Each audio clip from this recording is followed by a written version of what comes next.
Hello dear students, I hope all are you doing very well, and today we have to discuss about our next article in continuity with the previous article जो हमने पहले article discuss किया था, mainly about the introduction part related to the current and electricity discuss किया था।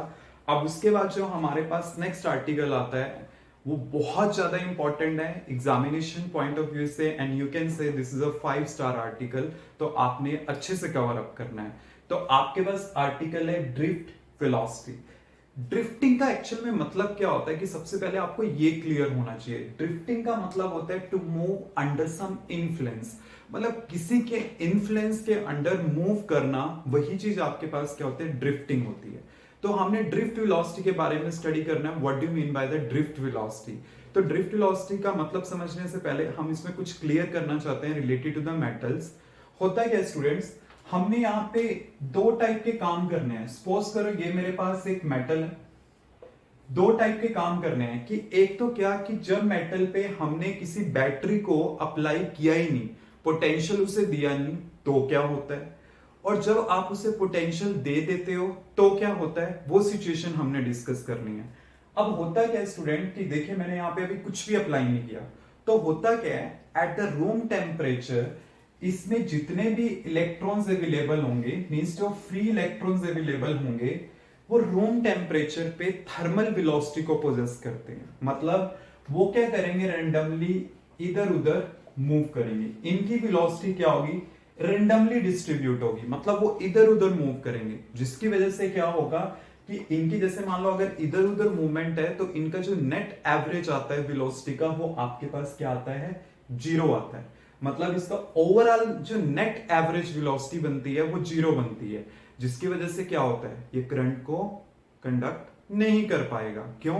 क्योंकि देखो I know कि इलेक्ट्रॉन का फ्लो हो रहा है, अगर फ्लो हो रहा है तो करंट आना चाहिए, बट आपको पता है अगर इतने सारे इलेक्ट्रॉन्स अवेलेबल हैं तो सबकी वेलोसिटी क्या रेंडमली डिस्ट्रीब्यूट है, इधर उधर मूव कर रहे हैं, तो सबकी क्या होती है, आपस में कैंसलेशन हो जाती है, जिसकी वजह से नेट एवरेज वेलोसिटी क्या बनती है, 0।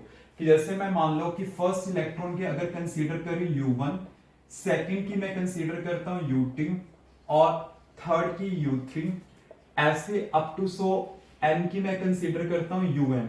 तो इन सब का आपके पास एवरेज क्या बनेगा, अगर मैं इनका एवरेज ले लेता हूं यहां पे, तो वो आपके पास क्या बनेगा, U1 plus U2 plus U3 up to so plus UN divide by n। और ये जो एवरेज आपके पास होता है वो कितना होता है, 0।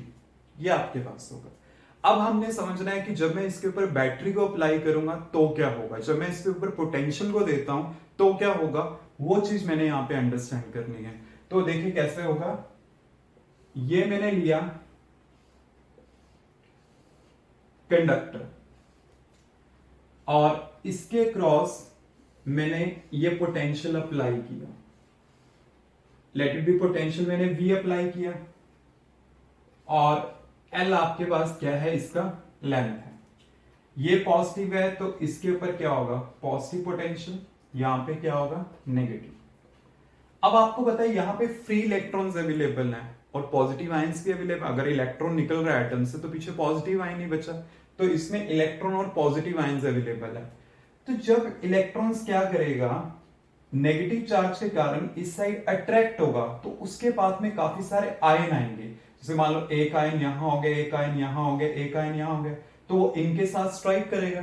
तो वो जो स्ट्राइक करेगा मतलब वो स्ट्रेट नहीं जा पाएगा, वो स्ट्रेट नहीं जा पाएगा। क्यों? क्योंकि उसके पाथ में काफी सारे ऑब्स्टेकल हैं, मतलब उसके पाथ में क्या है, काफी सारे यहाँ पे रुकावटें हैं, जिसकी वजह से वो मूव नहीं कर पाएगा। तो वो क्या करेगा कि कभी ये, कभी इस टाइप से, कभी यहां गया, कभी इस टाइप से गया, कभी यहां गया और कभी यहां पे, मतलब इस टाइप से वो क्या करेगा, एक जिगजैग पाथ को क्या करेगा, ओबे करेगा। और जब वो जिगजैग पाथ को ओबे करेगा देन वो क्या होगा, इस साइड अट्रैक्ट होगा। क्लियर? तो उसकी वजह से यहां पे मतलब वो मूव कर रहा है अंडर सम इन्फ्लुएंस, मतलब बैटरी की वजह से यहां पे मूव कर रहा है ना, तो इसकी वजह से क्या होता है, यहां पे ड्रिफ्ट वेलोसिटी पोजेस होती है। तो ड्रिफ्ट वेलोसिटी क्या होती है, it is the average of the velocity possessed by the electron when it drift from the negative to the positive terminal. मतलब क्या होता है, पॉजिटिव टर्मिनल पे जब वो मूव करता है तो उस टाइम वो जो एवरेज वेलोसिटी, एवरेज लेना पड़ेगा क्योंकि स्ट्रेट डिस्टेंस तो है नहीं, कभी ऐसे आपात, कभी ऐसे, कभी ऐसे, कभी ऐसे, तो उसका हमें एवरेज फाइंड आउट करना पड़ेगा।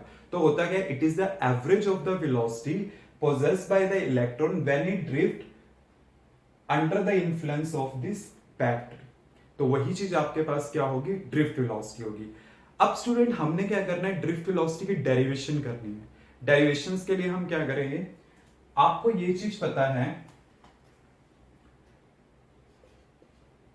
Force acting per unit charge, आपने ये वाला एक्सप्रेशन किया, force acting per unit charge is electric field, तो वही चीज है। तो F equal to Q E, तो मैंने यहां पे लिखा है इस टाइप से, क्योंकि इलेक्ट्रॉन है, इलेक्ट्रॉन के लिए माइनस ही चार्ज लिया क्योंकि वेक्टर फॉर्म में ले रहा हूं, इलेक्ट्रिक फील्ड वेक्टर होगी क्योंकि फोर्स वेक्टर होती है, तो मैंने इस टाइप से लिख लिया। अब फोर्स क्या होता है आपके पास, मास इनटू एक्सेलरेशन, देन आप इसको कैसे लिख सकते हो, माइनस ई दिस। क्लियर। अब देखिए स्टूडेंट्स, यहां पे बेसिकली नेगेटिव साइन क्या चीज बताता है, जो डायरेक्शन इलेक्ट्रिक फील्ड की है फोर्स की क्या है उससे अपोजिट है, क्योंकि इलेक्ट्रिक फील्ड तो पॉजिटिव टू नेगेटिव होती है, मतलब इलेक्ट्रिक फील्ड का डायरेक्शन ये होता है, और जबकि आपके पास क्या है, फोर्स, मतलब इलेक्ट्रॉन इस साइड अट्रैक्ट हो रहा है, तो दोनों अपोजिट है ना, इसीलिए ये आपके पास नेगेटिव साइन आया। तो हमारे पास ये आ जाएगा, यहां पे क्या आ जाएगा, A equal to minus E by M E vector. Clear students. तो यहां पे हमारे पास ये रिजल्ट आ गया। अब हमने क्या करना है, इन रिजल्ट्स का आगे यूज करना है। वो देखिए कैसे, आपको पता है कि जब आप बैटरी को अप्लाई कर रहे हो तो रूम टेम्परेचर तो तब भी है, उसका इन्फ्लुएंस तो आएगा ही आएगा, और साथ में साथ बैटरी का भी इन्फ्लुएंस आएगा। तो हम क्या करते हैं, इन दोनों को ऐड कर देते हैं। मतलब क्या है कि एक तो क्या, बैटरी की वजह से जो मूवमेंट आई है, और एक रूम टेम्परेचर पे जो मूवमेंट थी। तो अगर मैं इसकी वेलोसिटी के बारे में स्टडी करता हूं, यहां पे मैं सिंपल इस चीज को याद रख लेता हूं कि मेरे पास जो एवरेज वेलोसिटी होगी वो मैंने सिंपल याद रख लिया, एवरेज वेलोसिटी मेरे पास क्या है, 0 है। अब देखिए a इक्वल टू दिस है, आपको पता है v इक्वल टू क्या होता है, u प्लस 80, तो मैंने यहां पे लिखा tau. For the first electron मैंने लिखा v1 u1 a1, और यहां पे वेक्टर वेक्टर वेक्टर, और इसे टाउ वन यहां पे वेक्टर। अब स्टूडेंट जो ये मैंने इक्वेशन लिखी है ना, ये पूरी तरह से सही नहीं है। इसमें क्या है कि एक फैक्टर मैंने रॉन्ग लिखा है, and you have to identify कि वो कौन सा फैक्टर रॉन्ग हो सकता है। v फर्स्ट इलेक्ट्रॉन ने जो ओवरऑल वेलोसिटी पोजेस करी, ये उसकी थर्मल वेलोसिटी होगी, a एक्सेलरेशन होगी, and tau one is a relaxation time. वो मैं बताऊंगा कि रिलैक्सेशन टाइम क्या होता है। ए आपके पास क्या, एक्सेलरेशन। इसमें जितने भी इलेक्ट्रॉन हैं सबके लिए बैटरी तो क्या है, सेम ही है, तो इसका मतलब एक्सेलरेशन जो एक्ट करेगी सभी इलेक्ट्रॉन से, वो क्या एक्ट करेगी, सेम एक्ट करेगी। तो इसका मतलब क्या है कि यहां पे ए चलेगा, नॉट लाइक A1। ऐसे ही आपके पास क्या है कि अगर मैं 2 लिखता हूं तो यहां पे क्या होगा, U2 plus A into tau 2। V3 क्या होगा हमारे पास, U3 plus A vector tau 3 up to so on. Vn क्या होगा, Un plus A vector tau n। Tau क्या होता है, रिलैक्सेशन टाइम। रिलैक्सेशन टाइम क्या होता है, the time that has been elapsed between the 2 successive collision. मतलब जैसे इलेक्ट्रॉन यहां से आया, एक कोलिजन यहां पे हुआ, एक कोलिजन यहां पे हुआ, इन दोनों के बीच में जो टाइम लगता है वो आपके पास क्या होगा, relaxation time. The time that has been elapsed, elapsed का मतलब होता है गुजर चुका होता है, बीत चुका होता है, तो वही चीज आपके पास क्या होती है, रिलैक्सेशन टाइम। तो आगे देखिए आपने क्या करना है,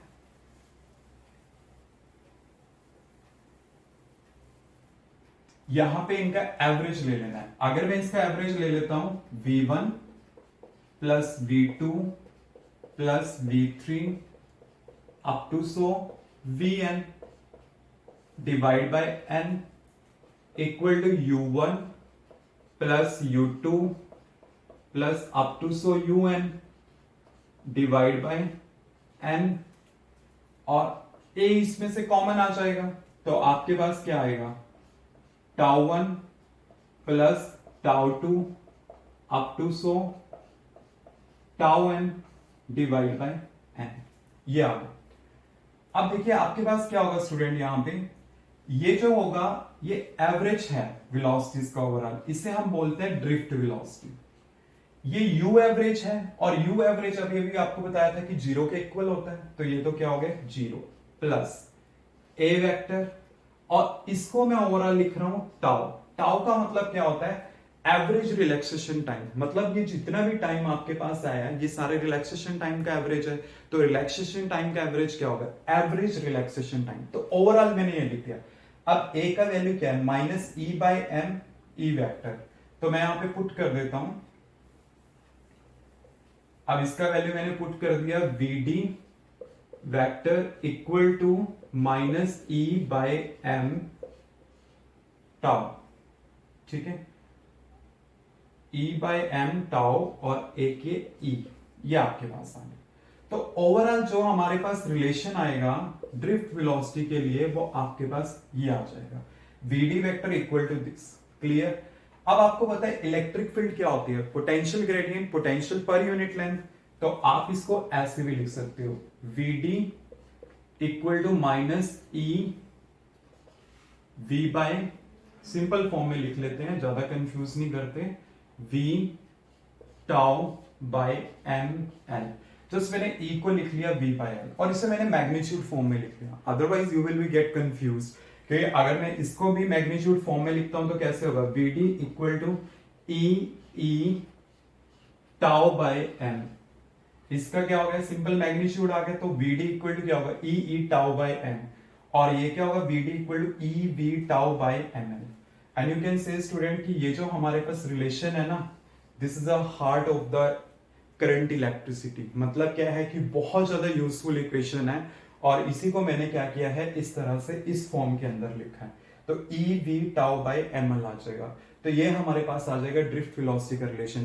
बट ऑलवेज रिमेंबर कि जब हम ये आर्टिकल करते हैं तो उसकी रिटन प्रैक्टिस नहीं करते, बट मस्ट है, क्यों कि जब हम इस आर्टिकल को करते हैं तो वेक्टर फॉर्म नहीं यूज करते, तो वेक्टर फॉर्म इसमें आपने ध्यान से यूज करनी है, और टाउ टाइम है, और टाइम के ऊपर आपके पास वेक्टर साइन नहीं आएगा, और यहां पे ये एक मिस्टेक हो गई थी, मतलब टाउ है, tau is a time, time के ऊपर वेक्टर नहीं आता, आपको भी क्लियर है। तो सिंपल आपके पास क्या होगा, इस टाइप से लिखा जाएगा, और आपके पास क्या हो जाएगा, ओवरऑल रिजल्ट ये आ जाएगा। तो ये डेरिवेशन काफी बार एग्जाम्स में आई है, और प्लीज आपने इसे अच्छे से क्लियर करना है। क्लियर स्टूडेंट्स, और आपने अगर ये वीडियो आपको अगर अच्छी लगी हो तो आप क्या करें, मेरे चैनल को प्लीज सब्सक्राइब जरूर करें। Okay, students.